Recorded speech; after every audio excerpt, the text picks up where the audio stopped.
Жашоо өзү ичеле күн. Кече, бүгүн, эртең. Кечеки күн өттү, кетти. Аны менен кошо берилген мүмкүнчүлүктөр да кетти. Эртеңки күн белгисиз. Ким бар, ким жок. Эң негизгиси бүгүнкү күн. Бүгүнкү күндүн мүмкүнчүлүктөрүнүн баарын пайдаланып калалы. Бүгүн бири-бирибизди кечиришели, сыйлашалы.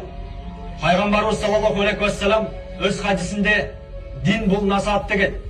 Бири-бириңиздерге жакшы насаат кылуу, жакшылыкка чакыруу. Эртең бул жамаат шаарга кайтат. Бирок биз айылдаштар жаркыраган мечитибизди энсиретип бош калтырбай, Алланын үйүнө келип туралы туугандар. Дагы бир жолу сиздерге Алла ыраазы болсун. Тамактан алыңыздар. Рахмат, Молдоген.